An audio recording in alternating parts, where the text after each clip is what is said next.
Hello everyone, and today we're going to be talking about the key ways in which video games are able to affect someone's mental health, whether that be positive or negative.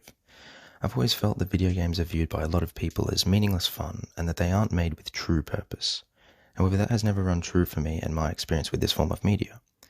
Most of the games that I've either come across or actually played have encouraged me to think or have changed me in some sort of way, from solving a puzzle to being inspired to be a better me. Now, I could spend hours going into depth on every single possible way that games affect one's mental health, but we don't have hours, so instead we'll briefly cover three main elements, these being social, mental, and education. Probably the most well-known and most criticized types of games are MMOs, or massively multiplayer online games.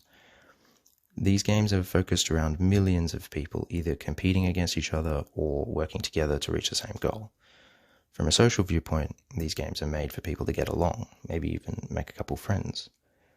However, there is unfortunately a lot of these games, most commonly, or the big ones, World of Warcraft and League of Legends, where bullying happens all the time due to anonymity, and it's usually something like the good old, "You're so bad, just leave, you noob."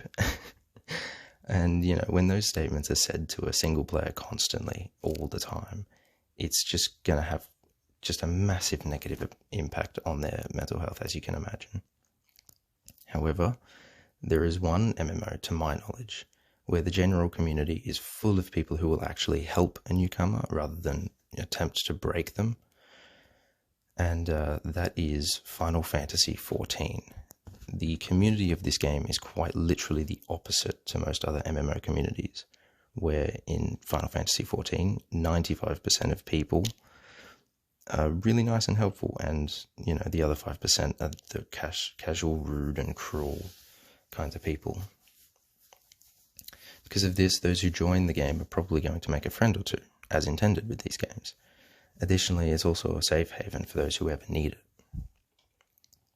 Now, in terms of anxiety, there are a few games made to help people with mental health issues. However, one game that does come to mind is Celeste. This is a 2D platformer that follows the character Madeline, who is on the top there, in her journey to the top of a mountain. It is a game that uses its gameplay as a means of telling its story. The main quest is, in its own right, a metaphor for the journey of anxiety. Couple this with the blackish-red destructive matter that follows her, representing her anxiety literally chasing her, as well as her evil half, Badeline, on the bottom there, who represents the voice of her anxiety. In the end, it is shown that Madeline and Badeline end up becoming friends, as this translates to the player, telling them to accept themselves, instead of highlighting potential faults. And those with anxiety who played Celeste have reported, in fact, overcoming their anxiety, the same as Madeline had. Games like Celeste are important, even if not everyone needs them. They are important to the gamers who may need the inspiration from a character if they don't feel they have anyone in their life to look to. Finally, there's educational element of games. There are quite a number of this genre of game, and most of them use their gameplay as a means of keeping the player's mind working to solve puzzles, to progress through the story. I could give a long list, but a few big ones are Tomb Raider, Final Fantasy, and Duel Monsters. Let's look at Duel Monsters for this section. The gist of this game is to use a mix of monster, spell, and trap cards to defeat your opponent, with each card having its own purpose and there being hundreds of cards. The deck combinations are absolutely endless. Of the 30 cards per player in a game, you're always thinking about how you can use your cards and their abilities to your advantage. With such a gameplay loop, the player enhances their problem-solving skills as well as their strategic thinking.